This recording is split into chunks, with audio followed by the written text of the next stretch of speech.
करंड्यात भरून मस्तकी लावावी अशा राजमाता राष्ट्रमाता मासाहेब जिजाऊ भूतकाळाच्या छाताडावर पाय रोवून वर्तमान काळ उलटा टाकून भविष्यकाळ घडवायला शिकवणाऱ्या छत्रपती शिवाजी महाराज पाहून पराक्रम शंभूचा दिल्लीच्या तख्ताचा कडा कंपला याच छत्रपतीच्या छाव्यानं मातेसाठी रणांगणात रक्ताचा सडा शिंपला ते छत्रपती संभाजी महाराज भक्तीच्या ऐलतीराच्या शक्तीच्या पैलतीराच्या पवित्र पुरंदरच्या मातीमध्ये सकल मराठा क्रांती मोर्चाच्या वतीनं साखळी उपोषणासाठी उपस्थित असणाऱ्या सर्व ग्रामस्थांचं मी सर्वप्रथम मनपूर्वक सहर्ष स्वागत करतो। आजूबाजूला जे आपले मराठी बांधव आहेत त्यांना मी विनंती करतो, थोडंसं जवळ या, अंतर वाढलं तर गॅप दिसतो, आपला गॅप दिसता कामा नये। सगळ्यांना एकत्र येणं गरजेचं आहे, आपण एकत्र आलं पाहिजे आणि हीच भावना घेऊन गेली 8 दिवस अंतरवालीच्या मातीमध्ये छत्रपती शिवाजी महाराजांचा मावळा पोटात कुठलाच अन्नाचा कण नसताना आपल्या मातीसाठी लढतो आणि त्यांच्या समर्थनार्थ आज आपण एकत्र जमलोय। 40 दिवसाचा अल्टिमेट दिला होता, 40 दिवसाच्या अल्टिमेट नंतर सुद्धा अभ्यास सुरू आहे आणि अभ्यास सुरू असताना मला सगळ्यांना सांगायचंय, आपण जिथं उपोषणासाठी बसलोय आणि उपोषणासाठी जे आज ग्रामस्थ आहेत, जिथं नाथबाबांचा आशीर्वाद आहे त्या कोडीचे ग्रामस्थ आलेत, जिथं पिंपळ्यामध्ये श्री काळभैरवनाथाचा आशीर्वाद आहे ती लोक इथं आली आहेत, जिथं स्वराज्याची पहिली लढाई लढली ती खळद आणि बेलसरची भूमी स्वराज्याचं पातळ रक्ताच्या पाण्यानं वाहिलं ती खळदची माती इथं आलेली आहे। तोंडल तिथं वीरच्या मस्कोबांचा आशीर्वाद घेऊन इथं आली आहेत, मावडीची लोक आलेत, अर्थात भक्तीचा आशीर्वाद आहे, शक्तीचा आशीर्वाद आहे आणि सगळ्यांची वज्रमुठ एकत्र आली आहे। फक्त मला इतकंच सांगायचं आहे, इथं शिवकाळातील तोप आहे, सगळ्यांना आवर्जून बघा, इथं शिवकाळातली तोप आहे आणि समोर आधुनिक काळातली तोप आहे। जर मनोज दादा जरांगे पाटलांना थोडाही धक्का लागला तर मराठ्यांची तोप आणि आधुनिक काळातील तोप तयार आहे, मराठ्यांची फौज तयार आहे। फक्त तुम्ही फक्त इशारा द्या आणि मनोज दादांना सांगितलंय आपल्याला शांततेनं आंदोलन करायचंय। हे शांततेचं आंदोलन करत असताना छत्रपती शिवाजी महाराजांच्या इतिहासाचा संदर्भ मला आपल्या सगळ्यांना सांगायचा आहे। शिवकाळामध्ये या महाराष्ट्राची परिस्थिती काय होती? 750 वर्षापूर्वीचा अंधकार होता आणि 750 वर्षाच्या अंधकारानंतर या महाराष्ट्रामध्ये किल्ले शिवनेरीवर शिवसूर्याचा जन्म झाला। महाराष्ट्राची परिस्थिती काय होती? लोकांना आपली घरदार सोडली होती, गावं सोडली होती। अशा काळामध्ये मासाहेब जिजाऊन छत्रपती शिवाजी महाराजांच्या बोट्याला धरून पुण्याच्या कसबा पेठेमध्ये आणून स्वराज्याची सुरुवात केली। छत्रपती शिवाजी महाराजांना हातामध्ये नांगर घेऊन आपल्या स्वराज्याची सुरुवात केली। महाराजांना स्वराज्य उभा करत असताना माणसं सोबत होती का? अनेक सरदार होते, अनेक बलाढ्य माणसं होती, पण छत्रपती शिवाजी महाराजांना स्वराज्याची ज्योत आपल्या काळजामध्ये पेटवली। शहाजी महाराजांना सुद्धा ती ज्योत पेटवण्याचं काम केलं, पण त्यावेळी मात्र सगळा समाज एकत्र येत नव्हता। छत्रपती शिवाजी महाराजांना स्वतःच्या रक्ताचा अभिषेक केला, हे राज्य व्हावे तो श्रींची इच्छा सह्याद्रीच्या दयाखोळ्यामध्ये घुमली आणि पुन्हा एकदा महाराष्ट्र पेटून उठला। तो महाराष्ट्र पेटून उठल्यानंतर छत्रपती शिवाजी महाराजांना प्रत्येक माणूस गोळा करायला सुरुवात केली, प्रत्येक माणूस जोडला जात होता। मासाहेब जिजाऊनं सांगितलं, राज तुम्हाला 1 वर्षाचं पीक घ्यायचं ना, मग राजा तुम्ही शेती करा। राजा 10 वर्षाचं पीक घ्यायचंय ना, मग राजा तुम्ही फळबाग लावा। आणि राजा जर 100 वर्षाचं पीक घ्यायचंय ना, तर राजा तुम्ही माणसं उभी करा। आणि अंतरवालीच्या त्या मातीमध्ये मनोज जरांगेनं पुढच्या 1000 वर्ष मराठा समाज एकत्र येईल यासाठी माणसं गोळा करायला सुरुवात केली आणि अख्ख्या महाराष्ट्रामध्ये घोडदौड सुरू केली। मनोज दादा जरांगे उपोषणाला बसतात, त्याच्या पाठीमागे छत्रपती शिवाजी महाराजांचा विचार आहे। तो विचार यासाठी आहे, छत्रपती शिवाजी महाराजांना सुद्धा अशी माणसं जोडली। छत्रपती शिवाजी महाराजांना किती वर्षाचं आयुष्य लाभलंय? 50 वर्षाचं आयुष्य लाभलंय। आपण महाराजांच्या नावाचा जयघोष करतो, 50 वर्षाच्या आयुष्यामध्ये महाराजांना कधी विकेंडची सुट्टी घेतली असेल का? रविवाराला आता घरी बसावं, प्रतापगडाच्या पायथ्याला अफजल खान आलाय, बलाढ्य मला जायला जमणार महाराज म्हटले असतील का? अहो त्या लाल मालामध्ये शाहिस्ता खान कोण आहे? औरंगजेबाचा मामा आहे, लाखोचा फौज पाठा घेऊन आलाय, महाराज म्हटले असतील का? पुणे जवळ आहे पण तब्येत बरी नाही, पन्हाळगडावर महाराज अडकून पडलेत, महाराज म्हटले असतील का? अरे सारखंच अडकून पडण्यापेक्षा स्वराज्याचं स्वप्न सोडून देऊ। 50 वर्षाच्या आयुष्यामध्ये महाराज एक सेकंदाची सुट्टी घेत नाही, म्हणून 350 वर्षानंतरही भगवी पताका असं म्हणतात फडकते आणि मराठा स्वाभिमानाला अभिमानाला जगतो. आणि मनोज दादांना सुद्धा हाच वारसा जपलाय. 50 वर्षाच्या आयुष्यामध्ये महाराज एक सेकंदाचा सुद्धा वेळ व्हायला घालवत नाही आणि 50 वर्षाच्या आयुष्यामध्ये शेकडो हजारो एकरची जमीन आपल्या नावावर करत नाही, एखादा गड आपल्या नावावर करत नाही. गेली 25 ते 30 वर्ष झालं मनोज दादा स्वतःच्या घरावर तुळशीपत्र ठेवतात, महाराजांचा मावळा म्हणून बाहेर पडतात, प्रसंगी जमीन विकतात आणि 25 ते 30 वर्षामध्ये हा लढा देऊन आपल्या मराठा समाजासाठी आज अन्नाचा कणही न घेता लढतात. अर्थात ही छत्रपती शिवाजी महाराजांची प्रेरणा आहे. आणि मग छत्रपती शिवाजी महाराजांना अशी माणसं मिळवत असताना मला आपल्या सगळ्यांना आवर्जून सांगायचंय, इथं ज्यांना येणं शक्य नाही, कौतुकाची थाप टाकणं शक्य नाही, किमान तुम्ही तेही करू नका, पण या आरक्षणाला गालबोट लावण्याचा प्रयत्नही करू नका. कारण हे आरक्षण अशा लोकांचा जे प्रसंगी हातामध्ये नांगर घेऊन जमीनही नांगरतात, हातामध्ये नांगर घेऊन प्रसंगी जमीनही नांगरतात आणि वारकरी संप्रदायामध्ये हातामध्ये टाळ घेऊन पांडुरंगाचं भजनही करतात आणि आमच्यावर चाल करून येणाऱ्यांच्या छाताडावर तलवारीचा वारही करतात. ही आमची जात आहे आणि तो प्रत्येक माणूस एकत्र येतो. याचं कारण आहे छत्रपती शिवाजी महाराजांनी माँसाहेब जिजाऊ यानं स्वराज्याचं स्वप्न पाहिलं, लोकांना गावामध्ये यायला सांगितलं आणि लोक गावामध्ये आल्यानंतर लोकांना सांगितलं शेती करायची, पण शेती करत असताना आपल्याला अवजारं पाहिजे, बैलजोड पाहिजे, सगळं माँसाहेब जिजाऊनं दिलं आणि दिल्यानंतर आता शेती करायला सुरुवात झाली. शेती करायला सुरुवात झाल्यानंतर शेतकऱ्याचं शिवार सोन्यावाने फुललं आणि रानटी जनावरांना हैदोस मांडला आणि रानटी जनावरांना हैदोस मांडल्यानंतर त्या रानटी जनावरांची शिकार करण्यासाठी महाराजांना दौंडी पेटवली आणि ती दौंडी पेटवल्यानंतर सगळा तरुण पेटून उठला आणि तो तरुण पेटून उठल्यानंतर आपला शिवार जपायचंय, आपलं पीक जपायचंय म्हणून त्या रानटी जनावरांची शिकार करत होता. आणि माँसाहेब जिजाऊने सांगितलं, जो कोणी त्या जनावराची शेपूट कापून आणेल ना त्याला सोन्याचं कडव हाल केलं जाईल. प्रत्येक मावळा आता शिकार करायला लागला, पिकाचं संरक्षण करायला लागला आणि माँसाहेब जिजाऊंच्या हातातून सोन्याचं कडव मिळवायला लागला. त्याच वेळी एका मावळ्यानं मध्यरात्री त्या रानटी जनावराची शिकार केली, ते शिकार आपल्या पाठीवर टाकलं आणि माँसाहेब जिजाऊंना भेटण्यासाठी निघाला. मध्यरात्रीची वेळ होती, त्या पोराला फक्त एकाच इच्छा होती, माँसाहेब जिजाऊंची शाबासकीची थाप पाठीवर मिळावी आणि तो मावळा आता जिजाऊंना भेटण्यासाठी आला. सैनिकांना अडवला, अरे मध्यरात्रीची वेळ झाली, कुठं चालला? त्यानं सांगितलं माँसाहेब जिजाऊंना भेटायचंय आणि त्याला घडलेला प्रसंग सांगितला. माँसाहेब जिजाऊंना दौंडी पेटवली होती, जो कोणी पिकाचं संरक्षण करेल आणि त्या रानटी जनावरांचं शेपूट कापून आणेल ना त्याला सोन्याचं कडं शाबासकीची थाप मिळणार आहे. आणि तो आवाज ऐकून स्वतः माँसाहेब जिजाऊ जातीनं तिथं हजर झाल्या आणि माँसाहेब जिजाऊनं घडलेला सगळा प्रसंग ऐकून घेतला आणि त्या तरुणाला सांगितलं, अरे सकाळ आला असता तर तुला सोन्याचं कडं मिळलं नसतं का? त्याच वेळी अंगावर सरसरून घाट आला, डोळ्यातून अश्रू गळत सांगतो, माँसाहेब सोन्याचं कडं मिळावं म्हणून नाही माँसाहेब, तुमची शाबासकीची थाप पाठीवर मिळावी ना म्हणून इथपर्यंत आलो माँसाहेब. तुमची शाबासकीची थाप पाठीवर मिळली ना 10-30 बळ मिळतं. अहो तोच मावळा आपल्या पोटच्या पोराचं लग्न बाजूला ठेवतो, कोंडाना सर करतो आणि उदयबांवर तुटून पडून कोंडाण्यावर आपल्या रक्ताचा अभिषेक करून सिंहगड करतो. त्यांचं नाव तानाजी मालुसरे आहे. हा प्रसंग ऐकल्यानंतर आपल्या अंगावर सरसरून काटा येईल, पण मला सांगायचंय तानाजी मालुसरेंची निष्ठा आपल्या रक्तात यायला हवी. अहो एकीकडे आपल्या पोटच्या पोराचं लग्न आहे, आपल्या पोराचा वाढदिवस असेल तरी सुद्धा आपण दिवसभर पोराच्याच नादात असतो. इथं स्वतःच्या लेकराचं लग्न आहे, स्वतःचा आनंदाचा सोहळा सोडलाय, राजांना पत्रिका द्यायला गेलेत लग्नाची, त्यावेळी विडा उचललाय कोंढाण्याचा. अहो तानाजी मालुसरेंची ती त्याग आणि निष्ठा आपल्याला स्वीकारता आली पाहिजे. आणि हा प्रसंग मला आजच्या युगामध्ये आणत असताना जाणीवपूर्वक सांगायचंय, राजे कोंढाण्यावर गेले आणि राजे गरजू लागले, गड आला पण सिंह गेला. हा इतिहास ऐकल्यानंतर आपल्या डोळ्यात अश्रू येतात, पण आपल्याला तो इतिहास आता पुन्हा नव्या आवृत्तीमध्ये आणावा लागेल. आमचा मराठ्यांचा आरक्षणाचा गडही आला पाहिजे आणि त्या गडावरचा सेनापतीही तसाच राहिला पाहिजे.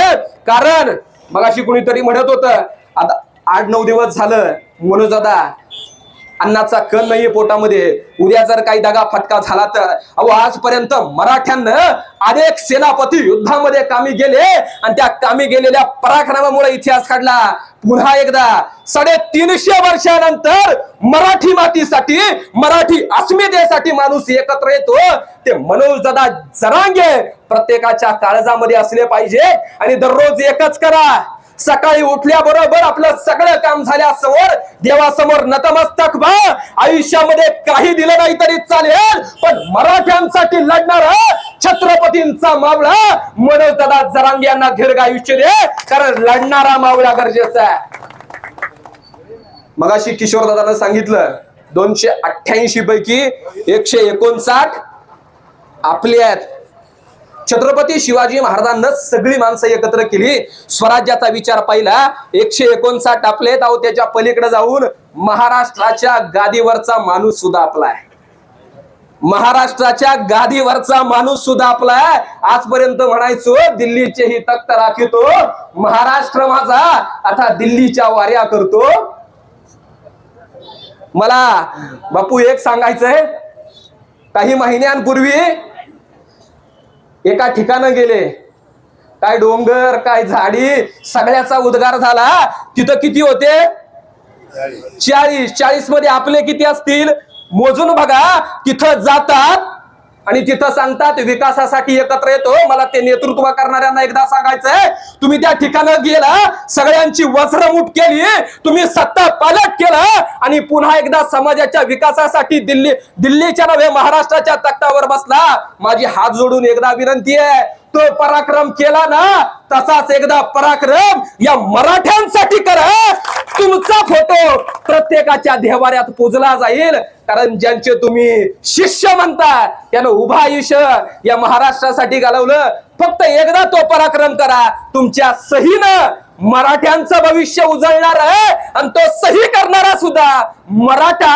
आणि हा इतिहास तेजोमय अक्षरात लिहिला जाणार आहे. तो पराक्रम करावा ही विनंती आहे. आणि आपण सांगितलं प्रत्येक गावामध्ये राजकारण्यांना बंदी आहे. राजकारण्यांना बंदी यासाठी आहे, आपण आपल्या गावामध्ये एकही राजकारण्यांना बोलवत नाही, कारण आता आम्ही आमचं गाव सांभाळायला तयार आहे. तुम्ही आता गावामध्ये येऊ नका, आपल्या नेत्यांकडे जा आणि नेत्यांना ठामपणे सांगा आमच्या माणसांना आरक्षण मिळालं पाहिजे. आज तुमची गावामध्ये नाही तर तिथं लढण्याची गरज आहे. 2 दिवसापूर्वी इथं काही प्रकरण घडलं आणि ते प्रकरण घडल्यानंतर अनेकांना त्याचा विपर्यास केला. 2 दिवसापूर्वी इथं प्रकरण घडलं, त्याचा विपर्यास केला. अहो हे शिवतीर्थ आहे, हे शिवतीर्थ आहे जिथं छत्रपती शिवाजी महाराजांचा मावळा म्हणून प्रत्येक जण एकत्र येतो. काही घेणं देणं नाही, तुम्ही तुमच्या विचारांचा झेंडा घेऊन जरूर फिरा, पण शिवतीर्थावर आता येत असताना तुमच्या हातामध्ये फक्त भगवाच असला पाहिजे आणि मराठ्यांच्या विकासांचं ध्येय असलं पाहिजे. तो विचार इथं येऊन या, विपर्यास होणार नाही. म्हणून मी सगळ्यांना लाईव्ह सुरू आहे, मी सगळ्यांना इतकंच सांगेल, शिवतीर्थाला बदनाम करू नका, कारण छत्रपती शिवाजी महाराजांच्या विचारांना प्रत्येक माणूस इथं एकत्र येतो आणि एकत्र येणाऱ्या माणसाची भावना हीच आहे. मगाशी ज्या बाबांना भाषण केलं, एक मार्गानं पोराचं भविष्य अंधकारात गेले, एक मार्क कमी मिळाला म्हणून अंगावरचं खाकीचं स्वप्न गेलं. अशा कित्येकांची स्वप्न, गुणवत्ता, विकास सगळं असताना सुद्धा मातीमोल ठरलेत. आता पुन्हा एकदा हा लढा, मला वाटतं बापू 2018ला आपण 100 गावांना 100 दिवस आपण या ठिकाणी उपोषण करत होतो. आता 2023ला मनोजदादा जरांगेंच्या रूपानं अहो 8 दिवस पोटात अन्नाचा कण नाही. छत्रपती संभाजी महाराजांचा इतिहास समोर घ्या. छत्रपती संभाजी महाराजांना पकडल्यानंतर 40 दिवसांनी अत्याचार केलाय, शरीरावरचं कातडं काढलंय. औरंगजेब सांगतोय फक्त आमच्याकडे राजा सांगतात प्रसंगी मरायला तयार आहे, पण छत्रपती शिवाजी महाराजांचं स्वराज्य टिकवणार आहे, मासाहेब जिजाऊंचं स्वप्न जिवंत ठेवणार आहे. 40 दिवसात जगातला एकमेव योद्धा, हातामध्ये तलवार नाही, समोर शत्रूनं वार केला तर हातामध्ये तलवार नाही, हातामध्ये ढाल नाही, 40 दिवस हातामध्ये कोणतंही शस्त्र न घेता या किल्ले पुरंदरावर जन्म घेणाऱ्या छत्रपती संभाजी महाराजांना दिल्लीच्या तख्ताला टक्कर दिली आणि 1689 ला महाराजांच्या मृत्यूनंतर औरंगजेबाला वाटलं महाराष्ट्र संपतो, पण 1707 पर्यंत महाराष्ट्र लढत राहिला आणि त्या नगरच्या मातीमध्ये दिल्लीच्या तख्ताला गाडण्याचं काम या महाराष्ट्रानं केलं. हा आमचा इतिहास आहे. प्रसंगी आम्ही अन्नाशिवाय राहू शकतो, पण आम्ही आमच्या हक्कांसाठी जगद्गुरु तुकोबाराय म्हणतात, भलेही देव कासेची लंगोटी नाठाळाच्या माती हणू काठी, असा जगद्गुरु तुकोबारायांचा उपदेश आहे. आज ज्या भावनेनं आपण एकत्र आलोय, मी पुन्हा एकदा आपल्या सगळ्यांना हेच सांगेल, आपल्याला उपोषण हे शांततेच्या मार्गाने करायचंय. एक काळ होता हातामध्ये तलवार घेऊन सुद्धा आपण युद्ध करत होतो, ते आपल्या रक्तात आहे. आणि मी सुरुवातीला सांगितलं ही तोप शिवकाळातली आहे. बापू, हा योगायोग नाहीये. आपल्या मंडपामध्येच कशी काय तोप यावी? आपल्या मंडपामध्येच तोप कशी यावी? बरं, ती तोप त्याऐवजी ही काय यावी? ही शिवकाळातली तोप आहे. तोप तुमची मजबूत त्याच वेळी असते त्या तोफेमध्ये जो दारुगोळा भरलाय तो किती क्षमतेचा आहे. त्या तोफेमध्ये असणारा दारुगोळा अर्थात ही मराठ्यांची बुलंद तोफ आहे. आपल्या एका निष्ठेचा, एका विचाराचा, एका ध्यासाचा आणि एका विचाराचा दारुगोळा या तोफेत भरून ठेवलाय. दररोज गावातला माणूस येऊन निष्ठेची दारुगोळा भरतोय. उद्या जर प्रसंग आला तर ही पुरंदरची तोफ धडाडल्याशिवाय राहणार नाही. हा पुरंदरचा विश्वास आहे. हा विश्वास व्यक्त करतो. अजून बऱ्याच मान्यवरांना बोलायचं असेल तर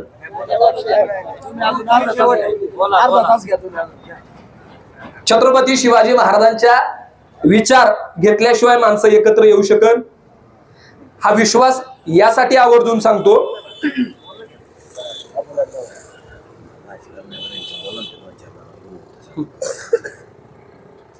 छत्रपती शिवाजी महाराजांचा विचार घेतल्याशिवाय लोक एकत्र येत नाही. हा रंग सोडून जर दुसरा कुठला जरी रंग लावला असता तरी माणसं रोज आली नसती. हा रंग फक्त रंग नाही, आमच्या रक्तात तो रंग आहे आणि तो कायम सळसळत राहतो. हा छत्रपती शिवाजी महाराजांचा विचार आहे. आणि छत्रपती शिवाजी महाराजांचा विचार घेत असताना आपल्या सगळ्यांना एक मला गोष्ट सांगायची आहे. आपण आरक्षणाला येत असताना बरीच लोक कामाला असतील, दररोज इथं येणं शक्य नाही, पण आपल्या गावामध्ये सुद्धा आज आमचं पिंपळेगाव आला असेल, कोडीताल असेल, आपण सगळ्यांना आज इथं येऊन बसल्यानंतर दुसऱ्या दिवशी काय करायचं? दुसऱ्या दिवशी इकडं फिरकायचं का नाही? ज्यांना वेळ आहे त्यांना इकडं फिरकलं पाहिजे, पण ज्यांना गावामध्ये वेळ आहे, भले तो एकटा सुद्धा मंदिरामध्ये तुम्हाला वेळ आहे ना, मंदिरामध्ये एकटे बसा, सोशल मीडियावर व्हायरल व्हा. प्रत्येक गावामध्ये इथून ठिणगी पेटवली पाहिजे आणि आपल्या गावामध्ये ती जिवंत ठेवली पाहिजे. आपलं हे इथपर्यंत मर्यादित नाही, गावानं एकत्र यावं, शिवतीर्थावर बसावं, इथपर्यंत मर्यादित न राहता आपण आपल्या गावामध्ये एकटे सुद्धा उपोषण करू शकतो. याचं मूर्तिमंत उदाहरण मनोजदादा जरांगे आहे. मनोजदादा जरांगे जेव्हा या सगळ्या आरक्षणासाठी एकत्र येतात तेव्हा एकटेच बसले होते. असं वाटलं होतं का या आरक्षणासाठीचं जे उपोषण आहे महाराष्ट्रभर पसरेल? मनोजदादा आपल्या मुलाखतीमध्ये सांगत होते, अंतरवालीमध्ये जी सभा होती त्या सभेमध्ये म्हणजे आजपर्यंत राजकारण्यांसाठी गर्दी झाली आहे, आजपर्यंत सांस्कृतिक कार्यक्रमांसाठी गर्दी झाली आहे, आजपर्यंत नको त्या कारणांसाठी गर्दी झाली आहे, पण या महाराष्ट्रातली एकमेव सभा आहे जी आपल्या हक्कासाठी झाली आहे आणि त्याचा रेकॉर्ड ब्रेक कुणीच करू शकत. नेत्यांच्या सभेला अनेक येतील, तिथं आपला स्वार्थ असतो, पण निस्वार्थपणे तिथं जाऊन आपल्या माणसांसाठी एकत्र येणं हा पहिला पराक्रम आहे. आणि त्याच्या पलीकडे जाऊन पहाटे 3 वाजता जगात कुठं सभा झाली का? पहाटे 3 वाजता भले आपण उसाला पाणी द्यायला जाऊ, पण पहाटे 3 वाजता मनोजदादा सभेसाठी उभे राहतात आणि समोर हजारोंचा जनसमुदाय आहे. अर्थात लोक रात्री सुद्धा जागे आहेत, कारण जोपर्यंत आरक्षण मिळणार नाही तोपर्यंत मराठ्यांना झोप येणार नाही. आणि हा मराठ्यांचा वारसा यासाठी आहे. पन्हाळगडावर महाराज अडकून पडलेत. कुठं? पन्हाळगडावर महाराज अडकून पडलेत आणि महाराज अडकून पडल्यानंतर महाराजांना तिथून सुटका करायची. आज आपल्या सगळ्यांना सुद्धा अनेकांनी घेरण्याचा प्रयत्न केलाय. नको त्या विचारांना राजकारण्यांना सुद्धा घेरण्याचा प्रयत्न करत असताना तो मला संदर्भ सांगायचा आहे. पन्हाळगडामध्ये महाराज अडकून पडलेत आणि महाराजांची सुटका करण्यासाठी महाराजांना युक्त्या तयार केल्या आणि त्यावेळी त्यांच्या सोबत होता शिवाकाशीत, बरोबर ना? शिवाकाशीत छत्रपती शिवाजी महाराजांचं रूप घेऊन कुणाला भेटायला जातो? सिद्धी जोहरला. आणि सिद्धी जोहरला सांगतात मी छत्रपती शिवाजी महाराज आहे. तलवारीचे वार होतात पण तरी सुद्धा शिवाकाशीत अखेरच्या श्वासापर्यंत लढत राहतात. आणि महाराज आता तिथून पुढे कुठे निघालेत? विशाळगडाच्या दिशेने निघालेत. प्रसंग समजून घ्या. पन्हाळगडापासून विशाळगडापर्यंत पाऊस पडतोय. शेकडो मैलाचा प्रवास आहे. आणि तो प्रवास करत असताना आपण धावायचंय, आपण घोडेस्वारी करायचंय आणि आता विशाळगड जवळ करायचंय. त्याच वेळी बाजीप्रभू आणि बांदल सेना, बाजीप्रभू सांगतात राजा जोपर्यंत विशाळगडावरील बिलोरी तोफांचा आवाज येत नाही ना तोपर्यंत बाजी आणि बांदल लढत राहतील. राजा त्या विशाळगडावरील बिलोरी तोफांचा आवाज येऊ द्यात. आणि राजे विशाळगडाच्या दिशेने आक्रमण करतायत. आणि त्याच वेळी बाजीप्रभू आणि बांदल त्या गोड खिंडीमध्ये ठामपणे उभे आहेत. सिद्धी जोहरचं सैन्य येत आहे आणि सैन्य येत असताना बाजीप्रभू हातामध्ये शमशेर घेऊन सपासप वार करतायत. 300 बांदल सेना लढण्यासाठी तयार आहे. आणि बाजीप्रभूंवर वार होतात. बाजीप्रभू अखेरच्या श्वासापर्यंत लढतात. अहो 300 बांदल सेना लढता लढता आपला दारा तीर्थ पडते. आणि जेव्हा विशाळगडावरील बिलोरी तोफांचा आवाज येतो तेव्हा बाजी आणि बांदल अखेरचा श्वास घेतात. हा महाराष्ट्राचा इतिहास आहे. जोपर्यंत आमचं ध्येय गडावर पोचत नाही ना तोपर्यंत अखेरच्या श्वासापर्यंत लढणं आमच्या रक्तात आहे. आणि आजही तोच वारसा आम्ही जपणार आहे. आता जोपर्यंत आरक्षण मिळणार नाही तोपर्यंत प्रत्येक गावातला माणूस शिवतीर्थावर येईल आणि हा आवाज महाराष्ट्राच्या कानाकोपऱ्यामध्ये घुमणार आहे. कारण हा आवाज महाराष्ट्राच्या कानाकोपऱ्यात घुमल्याशिवाय छत्रपती शिवाजी महाराजांच्या विचारांची धूम सगळीकडे पसरल्याशिवाय दिल्लीच्या तख्ताला हादरा बसणार नाही. आणि त्यासाठी आपण एकत्र यायचं आहे. हे सगळं एकत्र येत असताना आपण कुठल्याही प्रकारचं हिंसक आंदोलन करणार नाही. दगड फेकणं आपल्या स्वभावात नाही. एक वेळ तलवारीनं वार करू पण दगड घेऊन काहीच फोडणार नाही. टायर जाळणं आमच्या हातात, आमच्या स्वभावात नाही. प्रसंगी त्या अंतरवालीमध्ये लोकांना आपलं शेत जाळलं सभेसाठी. आम्ही चांगल्या कामासाठी आमचं शेत जाळू पण टायर जुळून निषेध व्यक्त करणार नाही. अहो मी छत्रपती शिवाजी महाराजांचे मावळे आहोत. प्रसंगी वार करायचा असेल तर हातामध्ये तलवार घेऊ आणि शत्रूनं वार केला तर ठाल मजबूत ठेवू वार सहन करण्यासाठी. आणि त्याच विचारांना आपण सगळे एकत्र येत असताना ज्या लोकप्रतिनिधींमुळं आपण कायम काम करत असतो त्या लोकप्रतिनिधींना मला एक विनंती आहे. महाराष्ट्रभरातल्या लोकप्रतिनिधींना विनंती आहे. आम्ही अख्खं आयुष्य आमच्या बापदाद्यांना नव्हे त्यांच्या अगोदर पश्चात प्रत्येक माणसानं अख्खं आयुष्य तुमच्या पाठीमागं हातात झेंडा घेऊन मिरवण्यात घालवलं पण अजूनपर्यंत एकाचीही पावलं इथपर्यंत आली नाहीत. अर्थात त्यानं त्यांचं भविष्य जाणून ठेवलंय पण इथं असणाऱ्या गरजवंत मराठ्यांना आता खोनगाड बांधली पाहिजे. जेव्हा वेळ येईल तेव्हा तुम्ही तुमचा स्वार्थ साधला. आम्ही आमच्या लढाईमध्ये तुम्ही जर येत नसाल तर पुढचं आपण गावबंदी केली आहे. भविष्यामध्ये आपल्याला मतदानावरही बंदी करावी लागणार आहे. मतदानावर बंदी यासाठी करायची आहे तुम्ही तुमच्या स्वार्थांसाठी नको ते कार्यक्रम घ्याल पण इथं आल्यानंतर जर तुमच्या मतपेटीचा विचार करत असाल तर मराठी आता शून्य आहेत. आणि त्याच विचारानं आपण सगळेजण एकत्र आलेलो आहोत. हा बहुसंख्य समाज एकत्र आल्यानंतर हा विचार महाराष्ट्राच्या दिल्लीच्या तख्तापर्यंत पोहोचल्याशिवाय राहणार नाही. छत्रपती शिवाजी महाराजांचा जो गनिमी कावा आहे, छत्रपती शिवाजी महाराजांचा गनिमी कावा अर्थात अफजल खानाला वाटत होतं की महाराज घाबरलेत. अफजल खानाला वाटलं महाराज घाबरलेत. प्रतापगडाच्या पायथ्यापर्यंत अफजल खानाला येऊन दिलं. प्रतापगडाच्या पायथ्यापर्यंत अफजल खानाला येऊन दिलं. आणि अफजल खानाच्या सोबत 10 अंगरक्षक आहेत. महाराजांच्या सोबत 10 अंगरक्षक आहेत. अफजल खानाला वाटलं कवळेत घेऊन महाराजांना संपवू. अफजल खानाला वाटलं कवळेत घेऊन महाराजांना संपवू. महाराजांना गळाभेट घेतली. अफजल खानानं दगाफटका केला आणि अफजल खानाचा कोथळा बाहेर काढत महाराष्ट्राचा इतिहास पुन्हा ज्वलंत केला.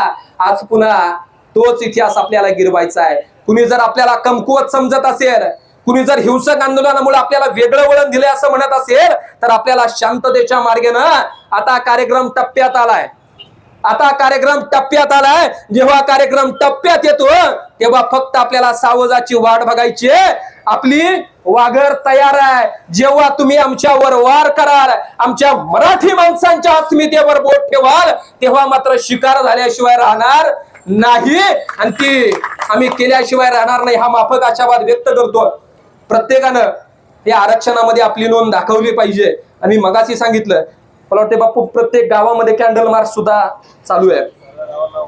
सगळ्या गावांना माझी हीच विनंती आहे, आतापर्यंत आज 8वा दिवस आहे, 8व्या दिवसामध्ये जे जे गाव आलेत त्या सगळ्या गावांचं मी मनापासून आभार मानतो। जी गावं राहिलेली आहेत त्या गावांना सुद्धा इथपर्यंत आलं पाहिजे, कारण हा कुठला सण नाहीये, हा कुठला इव्हेंट नाहीये। आज जर एकत्र आलो नाही तर भविष्यातली पिढी आपल्याला माफ करणार नाही, कारण तानाजी मालुसरे गेले, पराक्रम झाला, तानाजी मालुसरे गेले, पराक्रम झाला, पण तानाजी मालुसरे पुन्हा पाहायला मिळाले नाही। एकीकडे स्वराज्याचा राज्याभिषेक सोहळा आणि प्रतापराव भेलोलवर तुटून पडले, प्रतापराव गेले पण पुन्हा प्रतापराव पाहायला मिळाले नाहीत। आमचे स्वराज्याचे हंबीर मामा लढता लढता गेले ते पुन्हा आपल्याला मिळालेच नाहीत। अहो हा इतिहास आहे, पराक्रमी माणसं गेल्यानंतर पुन्हा आपल्याला मिळालीच नाहीत। आता तो इतिहास मनोजदादा जरांगेंच्या रूपाने आपल्याला पुन्हा घडवायचा आहे। मनोजदादा जरांगेंची आरोग्य ही चांगलं राहिलं पाहिजे आणि त्यांच्या डोळ्यात देखत, कारण ते जेव्हा स्टेजवर बसली होती त्यांची आई आली आणि आई आल्यानंतर त्यांना आपल्या शेजारच्यांना सांगितलं आईला कशाला बोलवलंय का, तर आईला पाहिल्यानंतर दुःख होतं, आपल्या घरातल्यांना सुद्धा बाजूला ठेवलं जातंय आणि मी माझ्या समाजासाठी लढतोय। फक्त एक दिवस उपाशी राहून बघा, उपास असल्या तर दुसऱ्या दिवशी काय खाऊन काय नाही असं होतं। हा माणूस 8 दिवस पोटात अन्नाचा कण नाहीये। बरं पोटात अन्नाचा कण नाही इथपर्यंतची गोष्ट वेगळी आहे, पण ज्यावेळी आपण 8 दिवस उपाशी राहतो त्यावेळी आपल्या शरीरावर परिणाम होणार आहेत, शरीराच्या अनेक व्याधी आपल्याला होऊ शकणार आहेत। या सगळ्या गोष्टींची जाणीव आहे। मनोजदादाला माहिती आहे, आपलं जर उद्या आरक्षण मिळालं तर सगळेजण जल्लोष करू, पण तो जल्लोष करत असताना मनोजदादा जरांगेनं जो लढा दिलाय दररोज त्यांचं स्मरण केलं पाहिजे आणि छत्रपतींचा मावळा म्हणून आपण एकत्र आलं पाहिजे। म्हणून मी इतर गावांनाही, आज आपण ज्या पद्धतीने गाव एकत्र आलोय, इतर गावांना, इतर सहकार्यांनाही सांगा, शिवतीर्थावर आपण सगळेजण एकत्र येतोय आणि हे आत्ताच घडलं तर होईल, हे आत्ताच घडलं तर होईल, नाहीतर पुन्हा एकदा 30,000 पानाचा संदर्भ येईल आणि अभ्यास करू म्हणून आपल्याला दडपलं जाईल। अहो अभ्यास आम्हाला येत नाही का? तुम्ही दरवेळी फक्त सांगता अभ्यास चालू आहे, तुमच्या समित्या चालू आहेत। अहो किती समित्या, किती पुस्तकं, यांना आरक्षण मिळणार आहे का? मगाशी बाबांना सांगितलं ज्ञानेश्वरीच्या 13व्या अध्यायामध्ये सुद्धा संदर्भ आहे, तुकोबारायांच्या अभंगामध्ये सुद्धा संदर्भ आहे। अहो आम्ही शेतकरी आहे, आम्ही शेती करतो आणि आम्हीच मराठी आहोत आणि कुणी हा गैरसमज करून घेऊ नका। कुणबी म्हटल्यानं आपला कमीपणा येतोय, ओबीसी म्हणल्यानं कमीपणा येतोय, अर्थात ते अजिबात नाही। आपणच शेतकरी आहे, आपणच कुणबी आहे, आपणच शेती नांगरली, आपणच भजनामध्ये टाळ वाजवले आणि आपणच स्वराज्यासाठी हातामध्ये तलवार घेतली आहे, त्याचे आपण वारसदार आहोत आणि आपण सगळ्यांना एकत्र केलं पाहिजे, कारण पुढच्या पिढीसाठी हे सोन्याचे दिवस आहेत, त्यासाठी लढलं पाहिजे हा माफक आशावाद व्यक्त करतो। पुन्हा एकदा विषयाच्या समारोपाला जाताना इतकंच सांगेल, ह्या शिवतीर्थाला हात जोडून विनंती करतो, कुणीही बदनाम करू नका। भलेही इतर वेळी तुम्ही हातामधली काठी तीच असू द्या, तुमच्या हातामधल्या काठीवरचा ते कापड आहे ते कोणत्याही रंगाचा असू द्या, आता हातामध्ये एकच काठी घ्या आणि मनाशी खुणगाड बांधा। इतर वेळी आमच्या हातामध्ये वेगवेगळे झेंडे होते, इथून पुढच्या काळामध्ये जोपर्यंत आरक्षण मिळत नाही तोपर्यंत आमच्या हातामध्ये भगवा निशाण असणार आहे आणि मराठी आरक्षणाची ज्योत असणार आहे। ती ज्योत आपण ज्वलंत ठेवूया। पुन्हा एकदा कोडीत, पिंपळे, मावडी, तोंडल आणि खळद या सर्व ग्रामस्थांना इथे येऊन आपण जो सहभाग दाखवला, मनोजदादा जरांगे यांच्या उपोषणाच्या समर्थनार्थ आपण साखळी उपोषणासाठी एकत्र आलो आणि विशेष म्हणजे मला बोलण्याची संधी दिली। बापू 8 दिवस झाले सुरू आहे, कंपनीतून आलो की 6 वाजता लगे हे संपलेलं असतं। माझ्याच मनात खटखट होती, कधी इथं येतोय आणि कधी गरजतोय, कारण आपल्याला बोलता येतं ते समाजाच्या कामाचं नसेल तर ते सगळं शून्य आहे. माझा प्रत्येक विचार हा समाजाच्या विचारासाठी होता. बोलताना चुकीचा आला असेल तर तो केवळ माझ्या बुद्धीचा दोष आहे. चांगला आला असेल ती वारकरी परंपरेची पताका खांद्यावर देणारी आजी आजोबा, संस्काराचं बाळकडू पाजणारे आई वडील, त्यांच्याच पुण्याईनं पंढरीच्या पांडुरंगानं मला दिलेला आशीर्वाद, मी तो तुम्हाला शब्दरूपी वाटलेला प्रसाद असेल. माझ्या युक्तीचा नव्हे हा प्रकार. सखा भगवंत वाचा त्याची प्रगल्भ व्यासपीठाची राजा घेतो. मनपूर्वक धन्यवाद.